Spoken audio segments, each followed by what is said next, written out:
Hi అందరికీ. ఈరోజు నేను నూగులుంటలు చేశాను.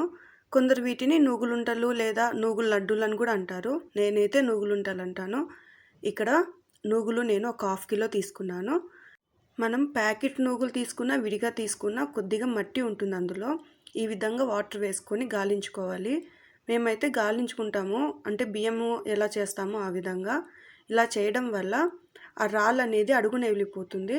చూసారు కదా, ఈ విధంగా చేసుకోండి. ఇక్కడ ఎంత వచ్చిందో చూడండి మట్టి. మనం కన్నా అలాగే లడ్లు చేసేస్తే అవంతా మధ్యలో తగులుతా, తినేటప్పుడు అస్సలు తినలేము వాటిని. ఇదే విధంగా ఒక 2-3 సార్లు చేసుకోండి. ఈజీనే, కష్టమేం కాదు. ఈ విధంగా అనుకుంటా ఉంటే ఆ రాళ్ళు అనేది అడుగున వెళ్ళిపోతాయి. ప్యాకెట్ అయినా సరే విడిగా తీసుకున్నా ఖచ్చితంగా రాళ్ళు ఉంటాయి. మనం ఇలా శుభ్రం చేసుకుంటేనే తినేయడానికి కూడా బాగుంటుంది. తర్వాత అందులోనే వాటర్ ఉంచేటప్పుడు నూగులు కూడా వెళ్ళిపోతాయి కదా, అవి పోకుండా ఉండాలంటే ఈ విధంగా మూత క్లోజ్ చేసుకొని ఉంచుకోండి. వాటర్ మాత్రమే బయటకు వస్తాయి, నూగులు అస్సలు రావు. చూసారు కదా, ఈ ప్యాకెట్ నూగుల్లోనే ఇంత మట్టి ఉంది. విడిగా అయితే ఇంకా ఎంత ఉంటుందో.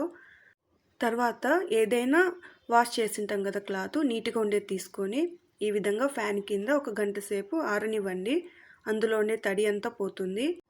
అవి ఆరేలోపు ఇక్కడ నేను బెల్లం దంచి పెట్టుకున్నాను. 1/2 కిలో నూగులకి నేను 1/4 కిలో బెల్లం తీసుకుంటాను. మీకు కావాలంటే కొద్దిగా ఎక్కువ తీసుకోండి, స్వీట్ ఎక్కువ తినేవాళ్ళు. నేనైతే మీడియంగా వేస్తాను. ఇక్కడ నూగులు కూడా బాగా ఆరిపోయాయి, చూసారు కదా. ఇలా చేతికి పట్టుకుంటే అస్సలు తగలకూడదు, క్లాత్ కూడా అంటుకోలేదు, ఆ విధంగా ఆరిపోవాలి. ఒక్కొక్కరు ఒక్కొక్కలాగా చేస్తారు నూగులుంటలు. నేనైతే ఈ విధంగా గాలించి తర్వాత ఆరబెట్టి చేస్తాను. ఇలా చేస్తేనే టేస్ట్ బాగుంటుంది, నీట్గా కూడా ఉంటుంది, మట్టి అదా లేకుండా. తర్వాత ఒక కడాయి తీసుకొని అందులో ఈ నూగుల్ని ఒక 5 నిమిషాలు ఫ్రై చేస్తాను మీడియం ఫ్లేమ్లో. ఎందుకంటే ఏదైనా తడి ఉన్నా ఆరిపోతుంది. అలాగే ఇలా ఫ్రై చేయడం వల్ల టేస్ట్ అనేది ఇంకా బాగుంటుంది. పచ్చివాసనగా కొద్దిగా చేదుగా ఉండదు, ఫ్రై చేస్తే బాగుంటుంది. ఈ విధంగా నలిపితే పొడి అవ్వాలి, అలా అని మాడకూడదు, మీడియం ఫ్లేమ్లోనే చేయండి. ఇక్కడ నేను ఒక మిక్సీ జార్లో కొద్దిగా నూగులు అలాగే కొద్దిగా బెల్లం వేసుకొని గ్రైండ్ చేసుకుంటాను. కొద్దిగా వేస్తేనే బాగుంటుంది, లేదంటే మిక్సీ జార్ అనేది అస్సలు తిరగదు, స్ట్రక్ అయిపోతూ ఉంటుంది.